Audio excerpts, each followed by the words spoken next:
Today we're going to reach out with something a little bit different and a little bit dangerous. Don't go away.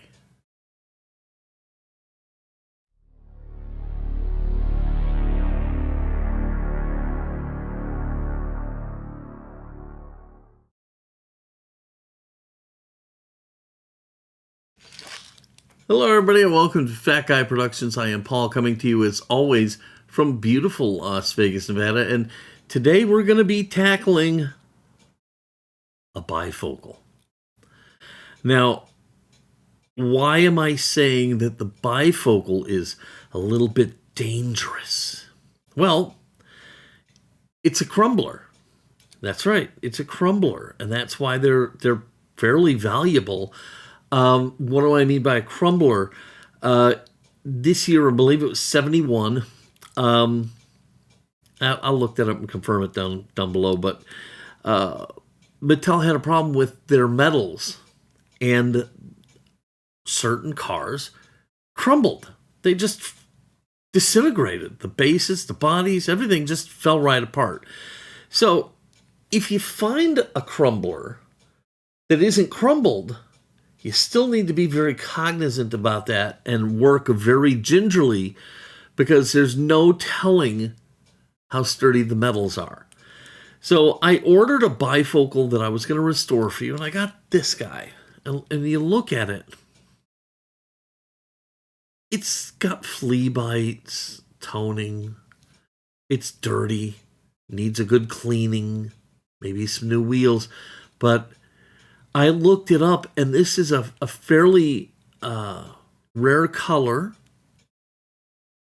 This particular bifocal has some value to it. And I decided that it's in too nice a shape. It's going to get a cleaning, and I'll probably do that on a video for you. I'm not going to restore this. So I wanted to do a bifocal for you. I'm not going to do this one. So what's the answer? Another bifocal. Here I've got one that is begging to be cleaned, okay? Restored. Still got a solid hood, solid glass, wheels, cap style. It's missing one, no problem. Paint is god-awful. It's the perfect candidate for a restoration. So let's get to work. All right, so here we go. Let's dive into this. Now, because this is a fairly valuable casting, and it's from the crumbler era, I really do need to slow down, focus on my techniques, be more careful with how I do things. Examples, drilling. I need to be more careful with how I drill, not forcing anything, especially when I use a screwdriver or whatever to pry this apart at all. I got to be really careful, because if it's got any crumbling tendencies whatsoever, it's just going to flake apart, and that would be catastrophic, and there's not really any coming back from that. So the word of the day is caution. Having said that, everything else is going to be kind of status quo. I'm going to drill the casting apart. I'm going to prep the post. I'm going to do all of those things, So we're just going to move carefully. So let's go ahead and get this done.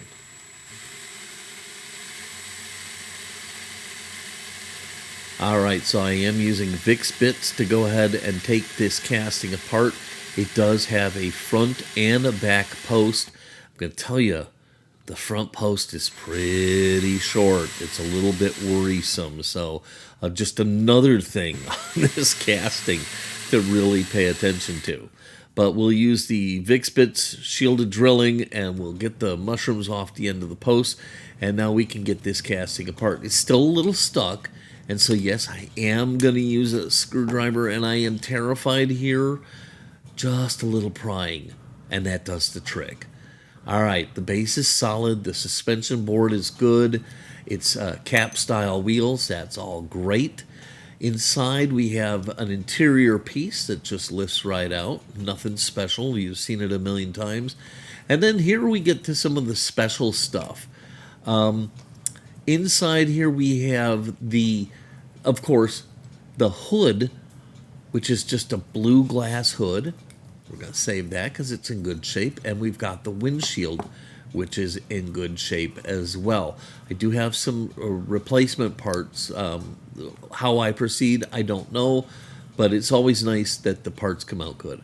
Now the motor itself is a whole separate piece, and it's riveted into the body. So one more time with the drill, okay? Now this is just a squashed mushroom head. So I'm going to just put a little oil on there. I'm going to get a sizable drill bit, and then I'm going to just start very gently drilling into that mushroomed head. And you see how I'm rolling the drill? I'm trying to make sure that I get all the sides of that mushroomed post. I don't want to drill through this. I just want to get enough material removed that the engine will come out. So I've got that done. It's still kind of clinging on there, but I have a trick in store for it, a spring-loaded center punch. I'm going to take that and stick it in the drilled out post. Boom, give it a pop, and out she comes. So we can set that aside, and we'll figure out how to deal with that a little later.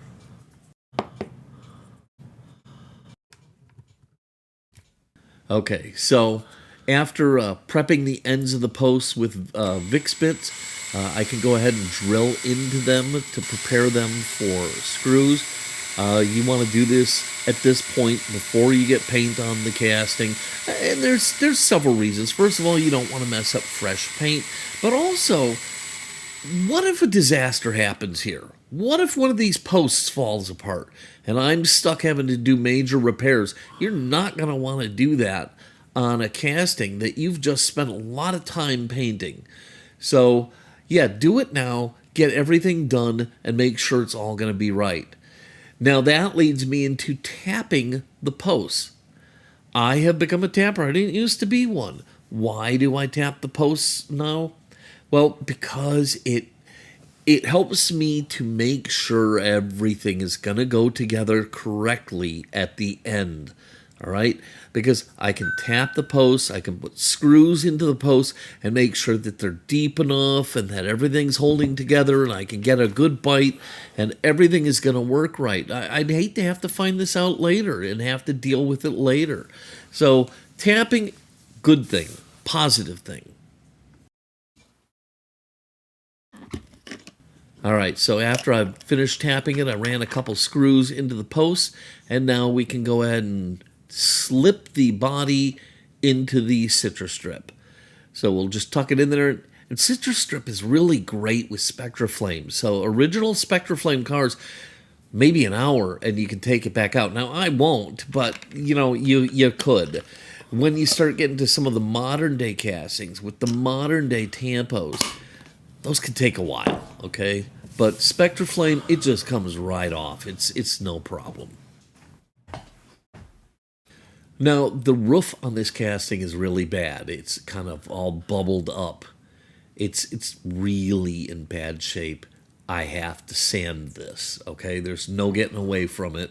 So I'm going to use my little Display, little oscillating sander. It's the perfect tool for this. It's going to be great. I've got a little flat head sanding bit with a fairly aggressive grit sandpaper on there, and then I will sand the roof until it is smoothed out. Again, this could be a Crumbler car. Maybe that's why it's bubbling. I gotta be careful here. But I gotta do it too, because otherwise this body just is not usable. So I really have to get this sanded smooth. So the Display sander to the rescue.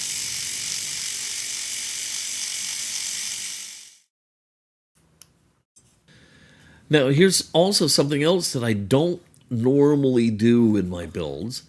I'm using one of these little scrubby wheels on my rotary tool. It's sort of like a 3M Scotch-Brite pad, but in like a little wheel that attaches to my rotary tool.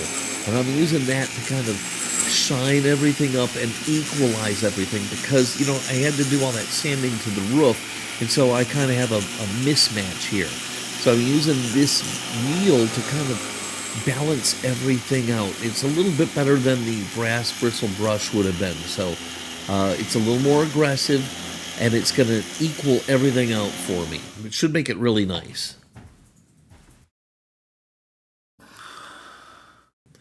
Now, there are two ways I could go here. I could go down to the garage and zinc plate this casting now and then do some more body work on it, or I could just try and polish it out and see what I get. And that's, I'm here, everything is out.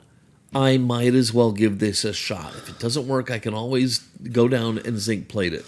But I'm going to go ahead and give it a polish with my Flitz and see what I get. And if I like it, then we'll push forward. If not, I can always go back a step.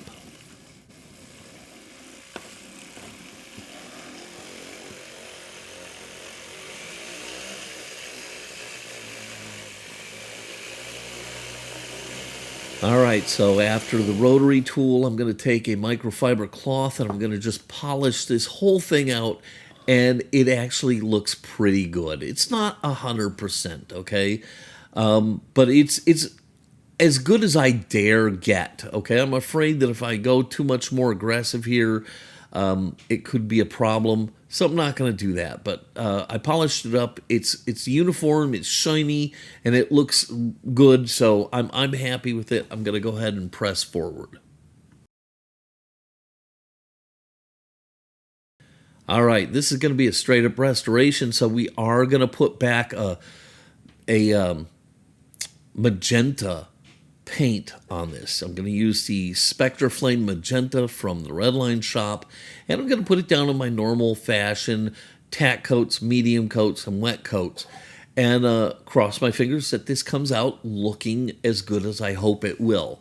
I also think the magenta may really just hit with the blue tinted glass from the hood and the windshield. So I've got my fingers crossed here, and I hope it all comes out nice.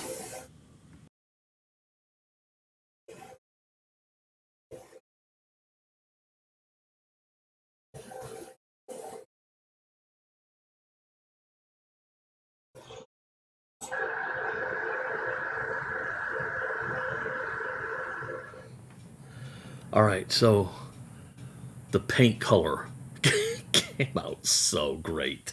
I couldn't be happier. And now it's time for some decals. A little bifocal decal. Got these from Second Chance Redlines. And let's go ahead and get these on. And then we will seal this all up with a little clear coat from Diecast Graveyard. Okay, the paint came out far better than I ever could have hoped for, and as you see here, I'm just putting on the bifocal decals that I got from Second Chance Redlines. I think it's going to look amazing. I'm going to get the two on each side, make sure they're nice, let them dry. They will need some setting solution because the decal is going to run right over a door seam, and so it's going to have some setting solution. But after the decals are dry and settled in there and looking fantastic, then we can consider going over and putting some clear coat over everything to protect the paint and the decals.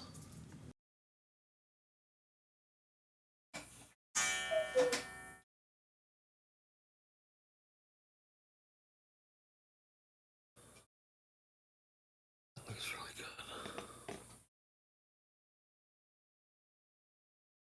And I think this color is going to look really great with the blue hood and the blue glass. Should look really good. I think that back needs to come down a little bit. Think about that much. That looks really perfect. All right.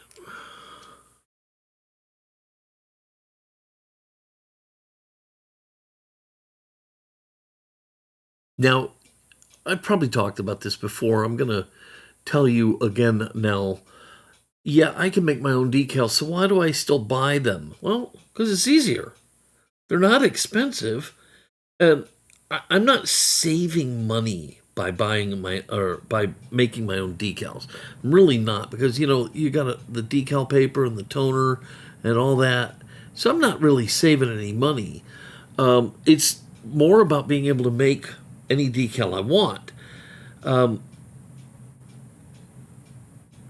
Buying decals pre-made, if they have what I want, is far and away easier, and so that's my go-to if I have the option. I'm gonna buy the decals every time. Okay, so there are the bifocal decals on this casting. We'll let that dry up nice and good, and then we will seal it all up in some clear coat. And this, my friends, it's going to look amazing.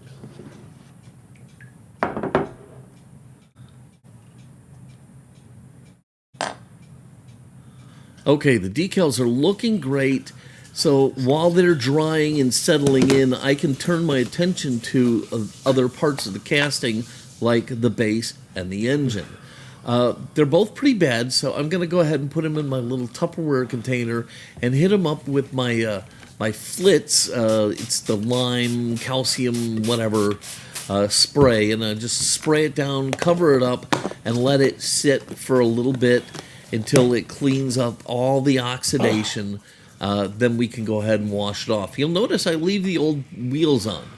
And I do that on purpose because they're helping protect the base that the caps snap onto. So I leave them on as long as humanly possible. So now while that's sitting and doing its business, I'm going to take the Flitz out and I can start work on polishing the motor. Now the motor actually looks really, really good. I'm going to make it look better.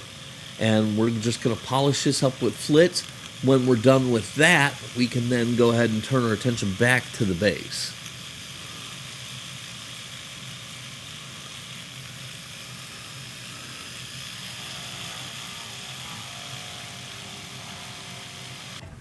So I took another quick look at the body, and the decals still haven't quite settled in as much as I'd like in the seam between the doors. So I'm going to put a little more setting solution on them just to make sure that they're fully seated in there and looking good. And then again, we'll go for another round of drying and make sure they're thoroughly dry before we turn our attention to any clear coat.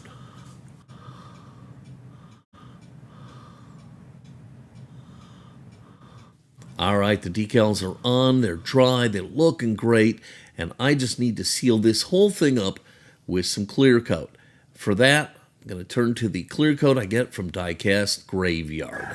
This stuff is amazing. If you follow the instructions and mix to the ratios that it says on the bottle, you're going to get good, consistent results. Now, again, this goes on the same way that I put on the paint with tack coats, medium coats, and wet coats. But the difference here is I don't wait as long, okay? After the tack coat goes on, I almost immediately start putting on the medium coats. And the reason for this is I used to have some trouble with some of the clear coats making little pinholes where the decals were. So I'm always terrified of that. And in my efforts to find what the problem was, one of the things I did was I shifted how I apply the clear coat, and it's been working great. So, once you find something that works, don't mess with it. So I don't mess with it. So that's what I do with the clear coat. I pretty much go straight from tack coat to medium coats to wet coats, and the clear coat always just comes out amazing. I love this stuff from Paul over at Die Cast Graveyard. If you want some, there's a link in the description. Now, I could have easily edited this out, okay, but I decided not to because I thought it was really interesting. I'm going to save myself some time and effort. I got a new window. I got a new hood. I'm just going to use those, okay? Instead of having to go through all the hassles to polish out the other ones, maybe sand them, do whatever else I've got to do, I'm going to use the new stuff that I got on eBay. I'll put links for that. And so I'm taking this stuff out, and my intention was to take it out, dip it in gauzy, let it dry to give it that extra shine. It didn't need it. It didn't need it at all. In fact, I felt like if I dipped it in gauzy, all I would be doing would be potentially making an issue for myself I didn't need. So, you see, I had the gauzy out. I'm putting it away. I don't need it. That's how nice the hood and the windshield were. They're glorious. I could not be happier. So, instead of dipping it in gauzy, just going to put them to the side for when I put the car back together. Okay, so here you can see a cap style wheel sans the cap. And what you have is you have this little backing plate with the little snap connector. And then the cap style replacement just goes over the top of it and snaps on. So it's really nice for changing out and putting on brand new fresh wheels. Now, if you have a wheel already on there, all you have to do, there's a little ridge there. You take an X-Acto knife, butt it right up against the little ridge, then kind of work it down into the seam there. As soon as the knife slides into that seam, give it a little twist, and the cap will pop right off. Easy peasy, lemon squeezy. Once you're done with that, then it's as simple as taking the new cap, stick it on there, and click it right on. And boy, that is as easy as it gets. There is nothing better than cap style wheels.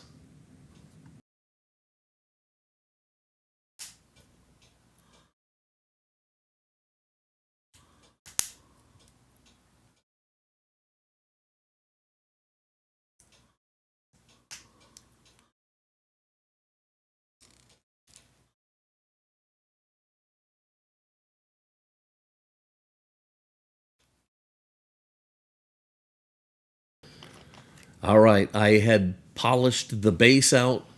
I protected the base and the engine with some Renaissance wax.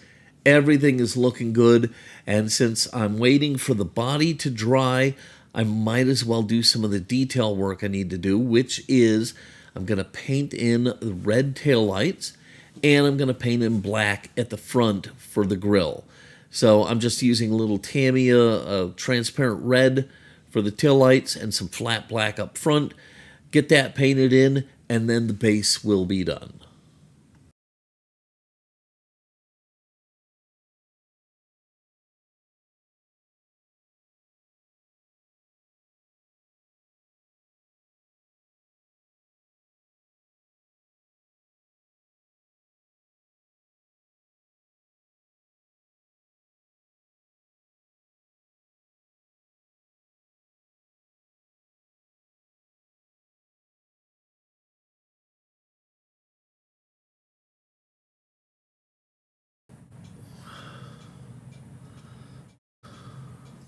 All right, the car is thoroughly dry. I have all of my parts.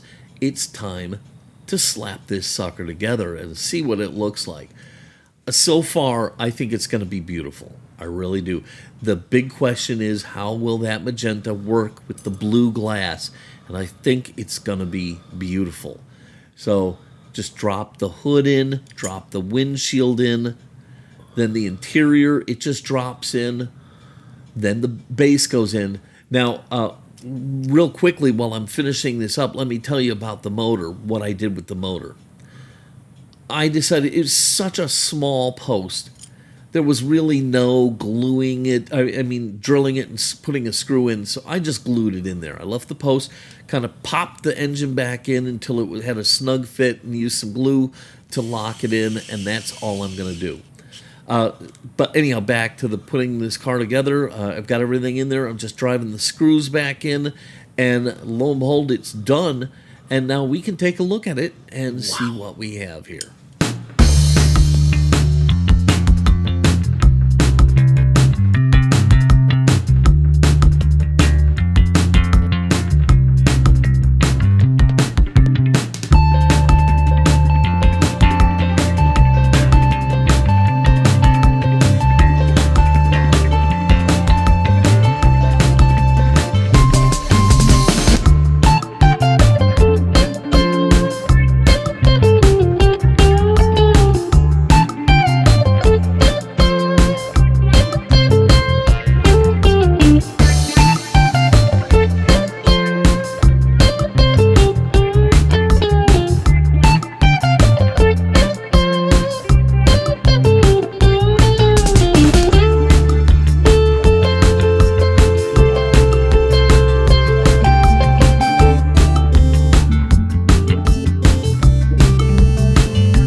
Well, there you have it, the bifocal.